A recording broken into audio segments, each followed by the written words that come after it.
ओम श्री सिद्धभैरव नमः. बघा, आपण कुठे बसले आता?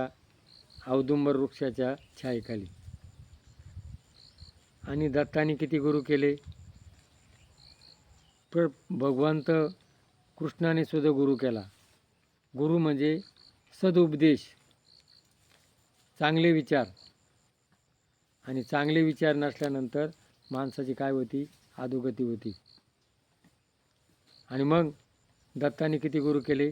24 गुरु केले. तर दत्त अवधूतांनी यदुराजाला केलेला उपदेश उद्धवाला सांगितला.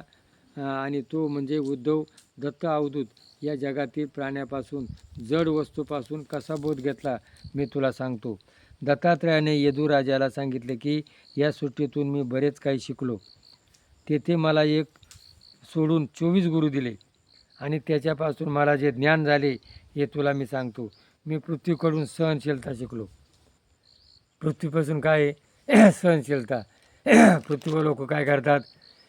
संडास करतात, खोदतात. तर पृथ्वी कशी असती? शांत असती. शिकलो. ह्या सृष्टीत संसार करणाऱ्या वायूकडून मी समबुद्धीने शिकलो. बघा, वारा जो आहे ना, वारा कुठं असतो? पाप्याच्या हृदयात असतो, चांगल्याच्या असतो, घाणीतही असतो आणि चांगल्या ठिकाणी असतो. पृथ्वी तलावर वाहणाऱ्या पाण्याने मला शांत आणि संतुष्ट असे शिकवले. पाण्यापासून काय झालं? शांत आणि समाधान. पाणी कसं असतं? पाणी प्यायलं गोड वाटतं. पाणी कसं असतं? शांत. आकाशापासून मी त्याप्रमाणे अविकारी राहायला शिकलो. आकाशात निर्विकार आहे. आकाश सगळीकडे व्यापलेलं आहे. 5वा गुरु अग्नी आहे. त्याच्याकडून मी पवित्र घेतले. अग्नी कसं असतं? पवित्र. अग्नी तुम्ही काही टाका, त्याची काय होती? राख होती. अग्नी कसं असतं? पवित्र करतं. अग्नी अंतरात प्रगट करते, त्या अंतराचा पापाचा सार होत नाही. 6वा गुरु चंद्र आहे. प्रतिपदेपासून पौर्णिमेपर्यंत वृद्धगत होणारा चंद्र पौर्णिमेपर्यंत, अमावस्येपर्यंत आणि क्षीण होत जातो, पण त्याची शीतलता कधी ढळत नाही. तो निराश कधी होत नाही. पौर्णिमेचा चंद्र पूर्ण असतो आणि नंतर तो कमी कमी होत जातो, तरी त्याची शीतलता जी असती ती शेवटपर्यंत असती. माझा 7वा गुरु आहे सूर्य. त्याच्यात मी परोपकार शिकलो. सूर्य काय करतो? परोपकार करतो. सूर्यापाशी भेदभाव नाही आहे. सगळ्यांना समान उष्णता देतो.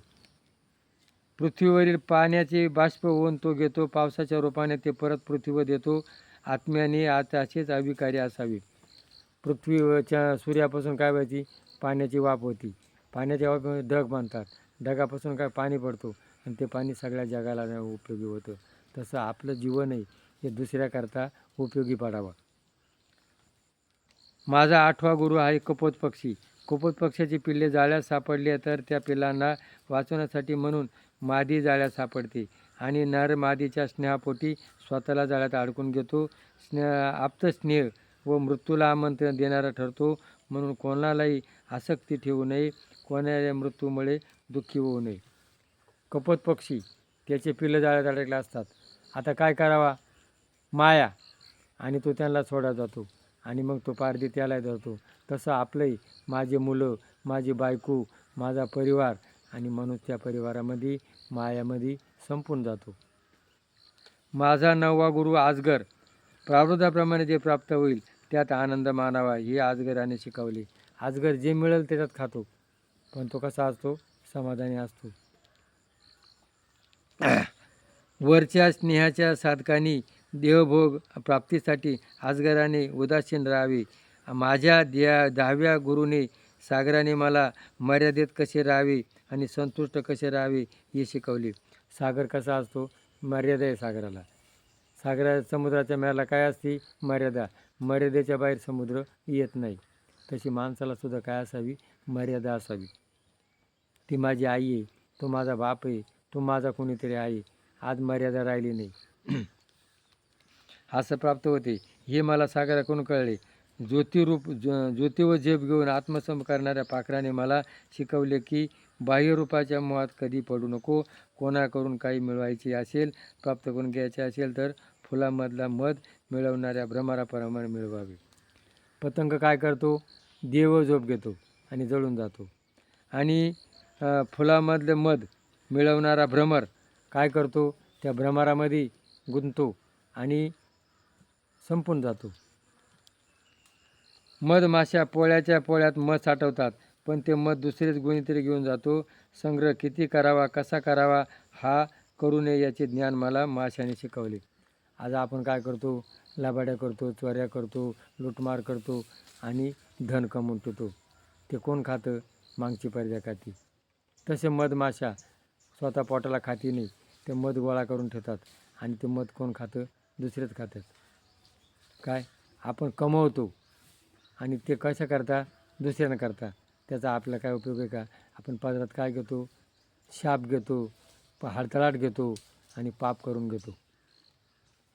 फाशी पारद्याने खणलेल्या खड्ड्यात हातिणीच्या मोहामुळे पडणाऱ्या हातिणीने मोहामध्ये माणूस कसा पडतो याचे ज्ञान मला दिले. हातिणीला काय असतो? स्पर्श, मादीचा स्पर्श. आणि खड्ड्यामध्ये काय खाली खड्डा असतो, त्याच्यावरती एक बनावट हातीने उभी करतात आणि तो हाती ते तिच्या याच्यापाशी येतो आणि खड्ड्यात पडतो आणि त्याला धरतात. आमिषाच्या मोहाने प्राण गमावणारा मासा पाहून मला ज्ञान मिळाले. आपल्या जीवावर ताबा ठेवण्याची धनाच्या आशेने रात्रभर जागरण करणारा मासा. मासा काय करतो? त्याला जाळ्याला पिठं असतं. माणसाची जीभ आहे, आपण या जिभेला आवर घातला पाहिजे. काय काय खावा, कसं खावा, कधी खावा. आणि तो काय करतो? त्या मासा त्या जाळ्यात घेतो, गळ घेतो आणि आटकतो, मरून जातो. रात्रभर धनाच्या आशेने रात्रभर जागरण करणारी वेश्या धन मिळाल्यामुळे निराश होते आणि त्यातून त्याला मनात वैराग्य उत्पन्न होते. ते पाहून माझ्या लक्षात आलं की धनाची आराधना करण्याऐवजी परमेश्वराची करायची. वेश्या रात्रभर मला कोणीतरी येईल, पैसे देईल, रात्रभर जागी होती. तिला कोणी येत नाही. मागून तिच्या मनात येतं, मी जर एवढी पैशाकरता अपेक्षा केली आणि मग मी जर भगवंताची केली तर, आणि तिला वैराग्य प्राप्त होतं. मासाचा तुकडा तोंडातून उडणाऱ्या पक्ष्यामागे दुसरा पक्षी लागतो. एका माशाच्या पक्षीच्या तोंडामध्ये काय असतं? माशाचा तुकडा असतो. त्याच्यामागे अनेक पक्षी लागतात. तो विचार करतो, मी काय केलेलं आहे, मग मला काय त्रास आहे, हा तुकडा तो फेकून देतो. तसं आज तुका म्हणे धन, धनासाठी देती पानं. आपल्याकडे जर धन असलं तर तुका म्हणे धन नाही, सगळे जन हे सारे दिल्या घेतल्याचे आपल्याकडे सगळे येतात आणि त्या धनापाठी काय होतो? विनाश होतो, टाकून देतो. लहान बाळ खेळताना पाहिल्यावर लक्षात येते की आत्मानंदाने खेळत असते. कोणत्याही बाह्य गोष्टीवर त्याचा आनंद अवलंबून असतो. बघा, लहान मुलं कसं असतं, मला हे मिळेल, मला ते मिळेल. आपण काय करतो? मिळवण्याकरता नाराज असतो. पण ज्या लहान मुलाला काहीच नसतं, ते आनंदानं खेळतं. तसं त्या लहान मुलाला आपण उपदेश घेतला पाहिजे. आत्मानंद आपला आनंद आहे. हृदयात हरी माझ्या हृदयात भगवंत आहे. आणि आज आपण करतो बाह्य वस्तू आनंद मानतो, आतल्या भगवंतावर आपण लक्ष देत नाही. बालकावर शिकलो, स्त्रीच्या हातात बांगड्या असल्या तर त्याचा आवाज होतो. त्याचा आवाज, एक बांगडी असेल तर तिचा आवाज होत नाही. एक मुलगी होती, तिला बघायला पाहुणे आली. मग आता आईबाप बाहेर झाले होते, मग त्यांना जेवण करायचं. ती ज्यावेळेला कांडत होती, तिला आवाज येईल, तिनं बांगड्या काढून ठेवल्या आणि आवाज त्यांना जीव घातलं. आणि आई बापाची इज्जत राखली, त्यांची इज्जत राखली. संघर्ष, ज्यावेळेला संघर्ष येतो त्यावेळेला काय येतो? कलह येतो. म्हणून संघर्षापासून लांब राहा. लोहाराकडून शिकलो. लोहार काय करतो? आता काम करीत होता आणि तिथं काही सैन्य आलं. इकडं कोणी गेलं का? नाही, मला नाही माहीत म्हणून. म्हणजे लोहारापाशी काय असतं? एकाग्रता असते. जर त्याचे हे लक्ष चितलं, त्याचे काय बोटं तुटतील, चटके बसतील. तसं माणसापाशी एकाग्रता पाहिजे. जेव्हा एकाग्रता येईल तेव्हा भगवंताचं प्राप्ती होती.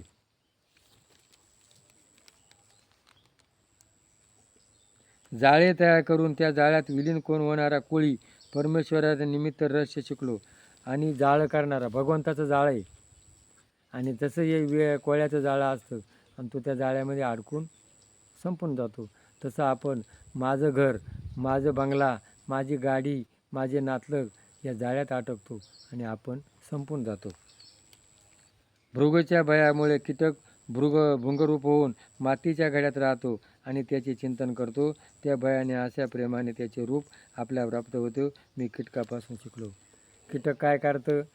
चिंतन करतं, मला पक्ष असले तर, मला पक्ष असले तर, आणि त्याला पक्क पुरतात, उडून देतो.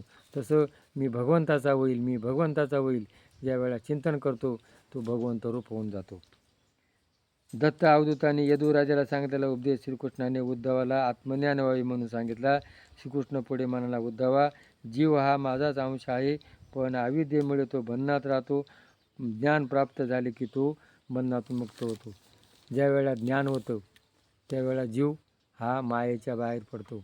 आपण काय करतो? मी आणि माझं या जाळ्यात अटकलेलं आहे आणि मी आणि माझं म्हणून आपलं जीवन संपून जातं. म्हणून मी भगवंताचं आहे, हे हाई लटिका व्यवहार सर्व हा संसार, वाया इरजार हरिविन. हरिपाठात सांगितलेले लटकं आहे, जे माझं आहे नाही ते माझं म्हणतो आणि माझं आहे ते माझं म्हणत नाही आणि माणूस संपून जातो. म्हणून या भगवंतांना आज 24 गुरु केले. 24 गुरुतून आपल्याला उपदेश घ्यायचा आहे आणि आपल्याला आपल्या जीवाचं आत्मकल्याण करायचं. हा क्षणभंगूर मनुष्य देह आणि माझं म्हणतो, आपलं काहीच नाही. आपला कोण? भगवंत. म्हणून आपुले आपण करा सोडवणं, संसार बंधन तोडावे गे. म्हणून शांत राहा, समाधानी राहा, कोणाचा हळतळाट घेऊ नका. हे या आपल्याला याच्यात शिकायला मिळतं आहे. हे पटलं असं तर सबस्क्राईब करा आणि क्लिक करा. जय भैरवनाथ महाराज की जय.